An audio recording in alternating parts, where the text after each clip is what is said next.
बिस्मिल्लाहिर्रहमानिर्रहीम। Dear viewers, मेरे प्यारे स्टूडेंट्स, आज अल्लाह ताला के करम से हम फिर अपने प्यारे से लेक्चर की तरफ आ रहे हैं। उम्मीद करता हूँ आप सब इस मेरे चैनल को सब्सक्राइब करेंगे और आज का लेक्चर हमारा इंशाअल्लाह मैथ से मुतल्लिक़ है, 9 मैथ से मुतल्लिक़ है। आते हैं लेक्चर की तरफ। आज का हमारा लेक्चर एक्सरसाइज नंबर 1.5 जो कि इंग्लिश मीडियम बुक का पेज नंबर 23 है, उससे मुतल्लिक़ है। क्वेश्चन नंबर 1 हम करने जा रहे हैं, हाउ टू फाइंड डिटर्मिनेंट। उससे क्वेश्चन में क्या है कि find the determinant of the given matrices. हम इसका पार्ट नंबर 2 करने जा रहे हैं जो कि b = 1 3 2 -3 है। हम बात कर रहे थे डिटर्मिनेंट की।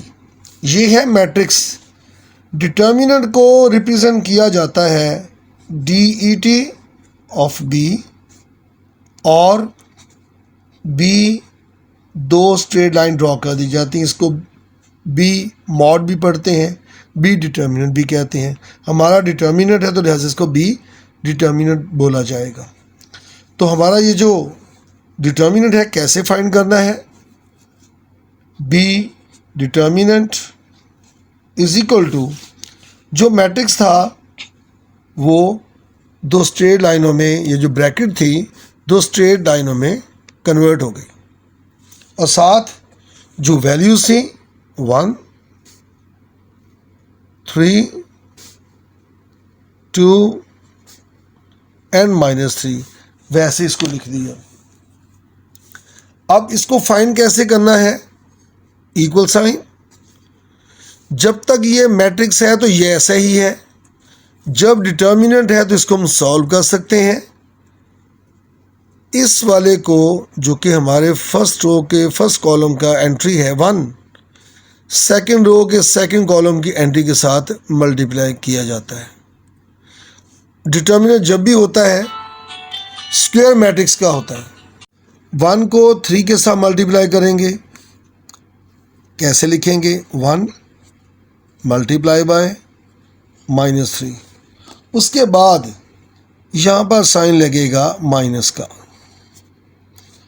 देन इन दोनों की मल्टीप्लिकेशन आएगी, यानी सेकंड रो का फर्स्ट कॉलम में जो है और फर्स्ट रो के सेकंड कॉलम में है इनकी मल्टीप्लिकेशन। ये एरो के निशान मैंने सिर्फ समझाने के लगाए हैं, पेपर में आपने इसको ऐसे एरो के निशान नहीं लगाने। अगर लगाने पड़ भी जाएं तो इसको लेड पेंसिल से लगाइए और फिर इसके बाद इसको रिमूव कर दीजिएगा। 1 × -3 -2 × 3 2 × 3। आगे मैथ का जो ऑपरेशन होता है उसको फॉलो करते हैं। 3 × 1 = 3, लेकिन क्या होगा भला, ये माइनस का साइन ज़रूर आएगा। ये -3 × 2 = 6, ये 6 आ गया। क्लियरली ये -3 है, ये -6 है, तो मिलके क्या बन गया, -9। ये हमारे पास इसका आ गया आंसर। उम्मीद करता हूँ ये क्वेश्चन आपको समझ लग गया होगा। इसको आराम स्कूल से कीजिएगा। इसी पर बेस करता हुआ हमारा क्वेश्चन नंबर 2 है। क्वेश्चन नंबर 2 को करने से पहले मैं एक छोटी सी 2 डेफिनेशन है जो कि है तो एक ही असल में। एक है सिंगुलर मैट्रिक्स की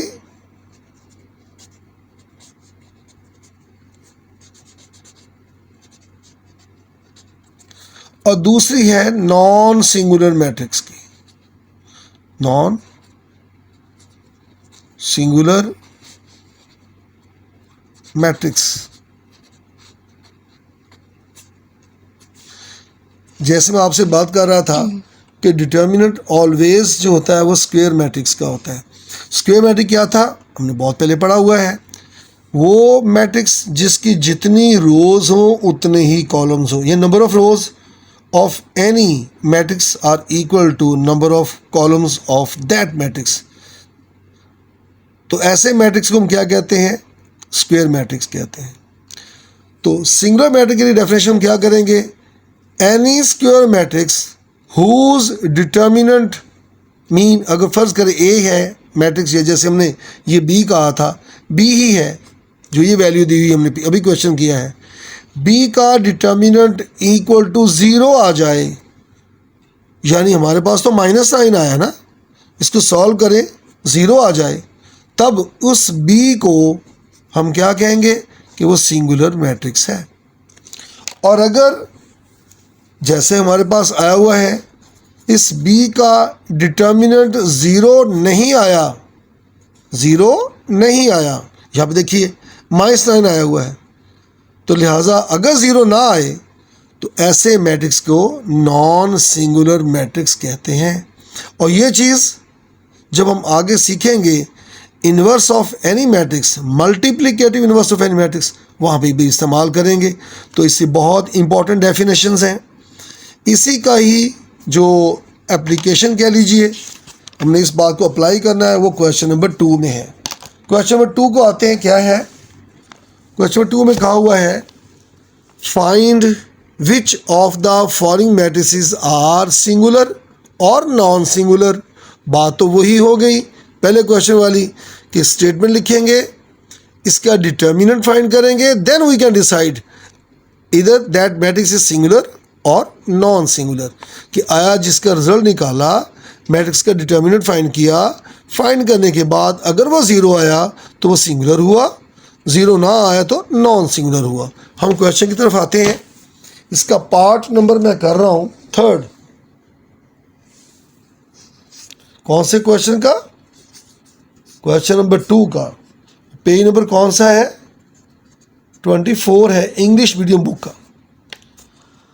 तो इसको लिख रहा हूँ, 3rd पार्ट जो है वो C है, इज इक्वल टू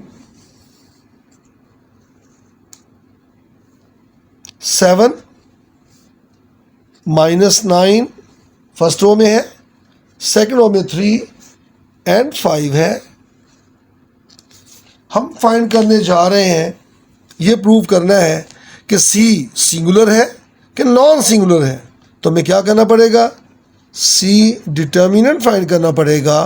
तो हम क्या करेंगे, C की जो डिटर्मिनेंट, इसको मैट्रिक्स लिखा हुआ था उसको डिटर्मिनेंट में चेंज कर दिया, यानी इसकी जो ब्रैकेट्स है वो स्ट्रेट लाइन में ड्रॉ कर दी। अब इनकी वैल्यू जो ऊपर थी वही आ गई, 7 है, -9 है, 3 है एंड 5 है। अब इसको सॉल्व कर सकते हैं। क्या था, इसको जो फर्स्ट रो का फर्स्ट कॉलम का एलिमेंट है, सेकंड रो के सेकंड कॉलम में जो एलिमेंट है उसके साथ मल्टीप्लाई करना है, यानी 7 × 5, इसको इसके साथ मल्टीप्लाई करना है। हम सादा उससे कह सकते हैं कि डायगोनल एंट्रीज को मल्टीप्लाई करना है। ये इसकी डायगोनल एंट्रीज हैं, ये डायगोनल एलिमेंट्स हैं। डायगोनल एलिमेंट्स को आपस में मल्टीप्लाई कर देना है, माइनस इनको इसके साथ 3 × -9। मैं दोबारा बता दूं, यहाँ पर पहले माइनस का साइन लगाना है जब आपने फार्मूला प्लेस करना है, इनकी वैल्यू यहाँ पुट करनी है। तो यहाँ माइनस आएगा, बाद में चेंज होता तो हो जाए, पहले माइनस लगाना है। अब इसको मैथमेटिकल फॉर्म में चेंज करते हैं, इसको अप्लाई करते हैं रूल्स। 7 को 5 से मल्टीप्लाई करना है, मैथमेटिकल ऑपरेशन है, क्या है 35 आ गया, माइनस का साइन जैसे था वैसा ही आ गया, और 9 3 27 आया, लेकिन क्या होगा, माइनस का आएगा।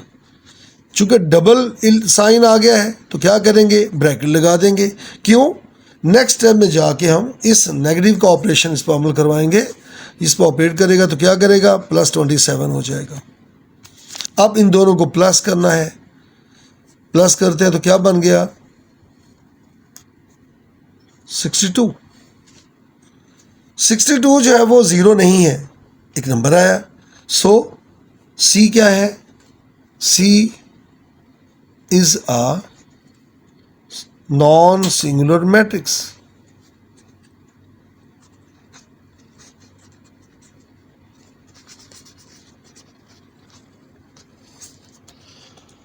उम्मीद करता हूँ मेरे स्टूडेंट्स को इस बात की समझ लगी होगी कि जब भी कभी सिंगुलर या नॉन सिंगुलर मैट्रिक्स के बारे में पूछा जाए तो हमने मैट्रिक्स को क्या करना है, डिटर्मिनेंट में चेंज करना है, डिटर्मिनेंट का आंसर फाइंड करना है और आंसर को देकर डिसाइड करना है। आंसर 0 आया तो सिंगुलर मैट्रिक्स होगा, अगर आंसर 0 ना आया, कुछ भी आ जाए, तो वो क्या होगा, वो नॉन सिंगुलर मैट्रिक्स होगा।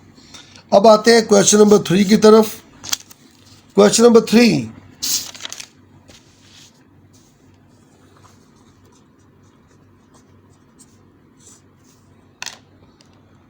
वो है, मैं क्वेश्चन नंबर इसका करने जा रहा हूं, क्वेश्चन नंबर 4 करता हूं,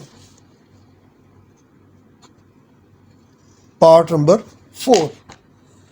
वो है D इज इक्वल टू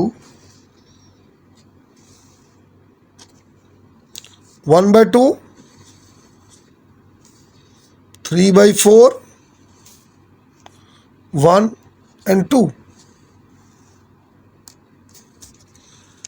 हमें उसने कहा मल्टीप्लिकेटिव इनवर्स फाइंड करें। क्वेश्चन में मेंशन है मल्टीप्लिकेटिव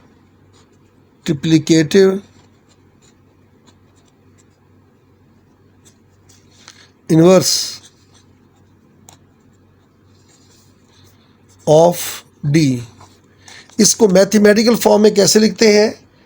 डी और इसके पावर जो है वो -1, ये हमने इसको फाइंड करना है।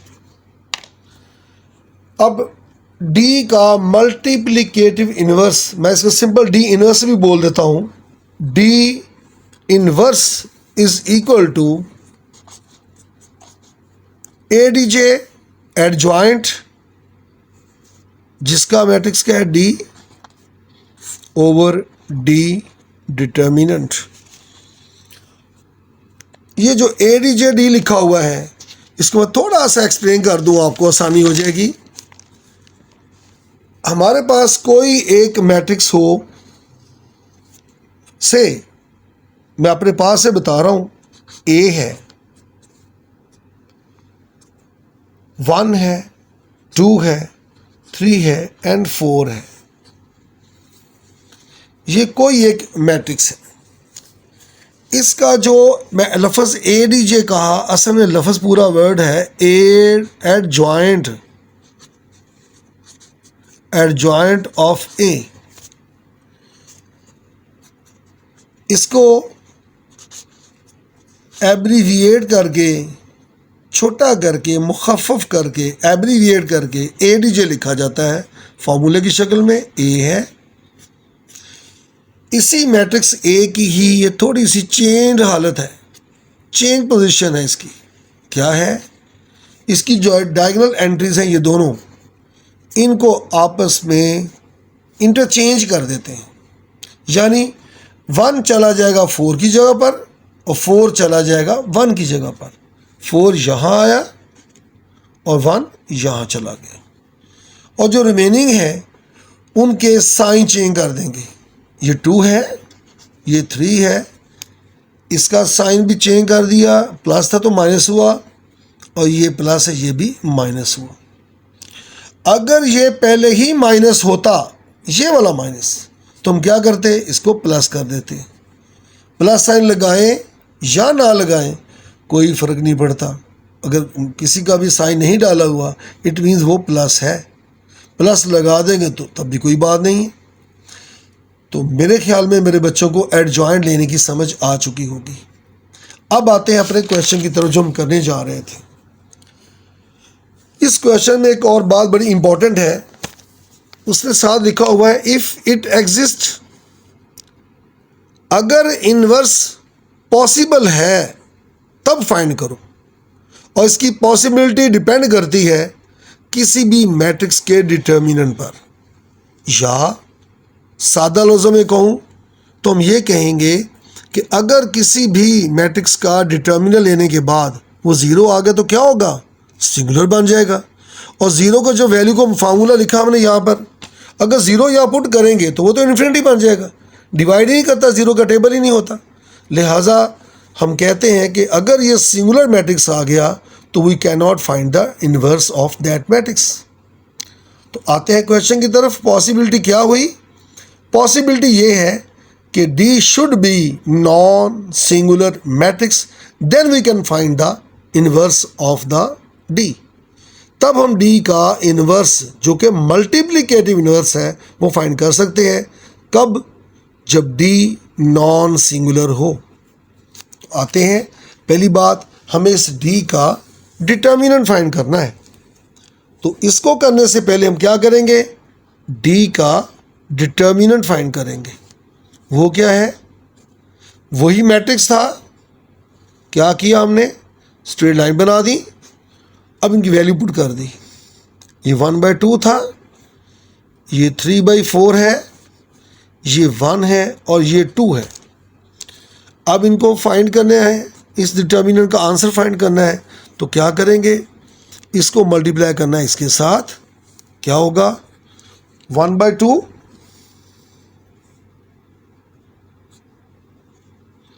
Multiply by 2,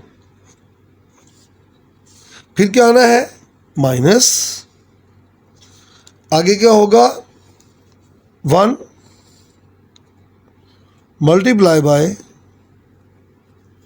3/4 is equal to,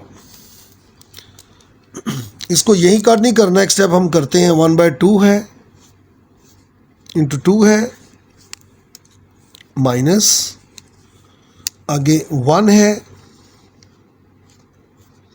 into 3/4 है। अब इनको कट करते हैं, 2 1 ज़ा 2, 2 1 ज़ा 2, मल्टीप्लाई प्रोसेस किया तो ये 1 आ गया, माइनस ये 3/4 आ गया। अब इनको सॉल्व करना है, डिटर्मिनेंट सेम करना चाहते हैं या दूसरा प्रोसेस है जिसको मैं इजी मेथड कहता हूँ, वो ये है, दोनों को जब प्लस हो या माइनस हो तो एलसीएम लेके फाइंड करते हैं। इसके डिनोमिनेटर 1 है, इसके डिनोमिनेटर में 4 है, 4 इसका एलसीएम आ गया। नेक्स्ट इनको क्रॉस मल्टीप्लाई कर दिया जाता है, 4 1 ज़ा 4 यहाँ पे आ गया, माइनस 3 1 ज़ा 3 यहाँ आ गया। तो ये सारा क्या चल रहा है, ये तमाम डी डिटर्मिनेंट का आंसर फाइंड करने जा रहे हैं। डी डिटर्मिनेंट क्या आ गया जी हमारे पास, 4 में 3 का 1/4। तो यूँ इसका डिटर्मिनेंट फाइंड कर लिया, ज़ीरो नहीं आया, सिंगुलर नहीं है, so it's multiplicative inverse exist. Then अब हमें चाहिए एडजॉइंट डी। एडजॉइंट डी के लिए हम क्या करेंगे, हमने कहा था एडीजे ऑफ डी,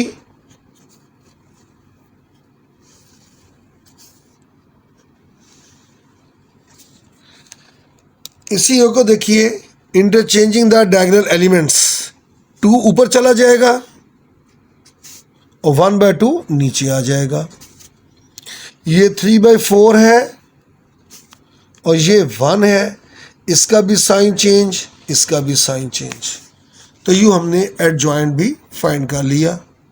अब आ जाएंगे असल जो काम था हमारा, वो क्या था, डी इनवर्स फाइंड करना है, जो कि है adjoint D over D determinant.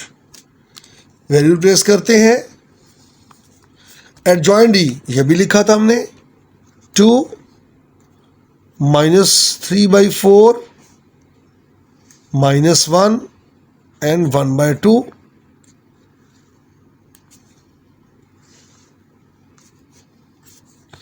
All over D determinant 1/4 आया था, तो ये है 1/4। डिवाइड अगेन 1/4, तो ये यहाँ पर आके मल्टीप्लाई होके 4 ऊपर आ जाएगा।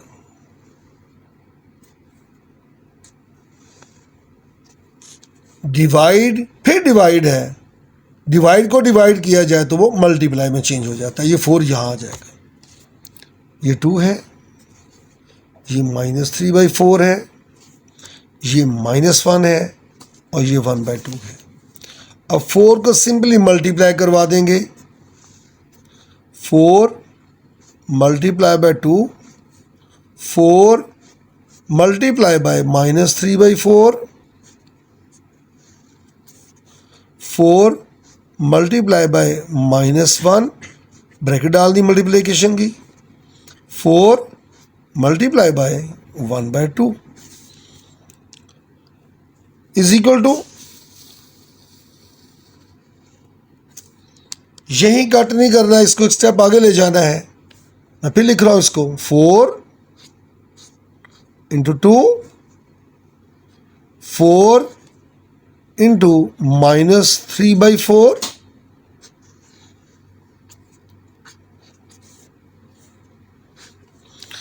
Four multiply by -1, 4 multiply by 1/2। अब इनको यहाँ से जो आपस में मल्टीप्लिकेशन करते हुए रिवर्स में है वो कैंसिल कर देगा। जैसे 4 1 ज़ा 4, 4 1 ज़ा 4, 2 1 ज़ा 2, 2 2 ज़ा 4, बकिया सारे वैसे ही रहेंगे और सिंपल मल्टीप्लाई कर देंगे तो वो हमारे पास आंसर आ रहा है 4 2 ज़ा 8। ये माइनस का साइन आएगा, ये 4 4 से कैंसिल हो चुका है तो माइनस का 3 आएगा। 4 1 ज़ा 4 लेकिन माइनस का 4, 2 2 ज़ा 4, यहाँ पे 2 रह गया। ये इसका मल्टीप्लिकेटिव इन्वर्स आ गया। एक और इम्पॉर्टेंट बात बताता हूँ मैं आपको, हमें मल्टीप्लिकेटिव जो इन्वर्स है फाइंड करने के बाद आंसर देखने की ज़रूरत ही नहीं होती। अगर हमें मल्टीप्लिकेशन जो 1/4 एक्सरसाइज थी, 1.4 में हमने मल्टीप्लाई करना सीखा था, तो वो मल्टीप्लाई करके देखेंगे। मैं इसको बताता हूँ क्या चीज़, D into D inverse that should be equal to I। I को हमने क्या कहा था, आइडेंटिटी मैट्रिक्स था। तो 1 0 0 1 अगर इनको मल्टीप्लाई करें ये मैट्रिक्स को इसके साथ तो ये I आ गया, यानी आइडेंटिटी आ गया, तो हमारा आंसर ठीक है। उम्मीद करता हूँ मेरे बच्चों को मेरा लेक्चर समय लगा होगा और मुश्किलात आपकी दूर ही होंगी। इसका एक आध क्वेश्चन 2 और भी रहते हैं, इंशाल्लाह वो नेक्स्ट लेक्चर में वो आपको करूँगा। मेरे लेक्चर को सब्सक्राइब कीजिएगा। अल्लाह ताला हम सबको हामी नासर। वस्सलाम।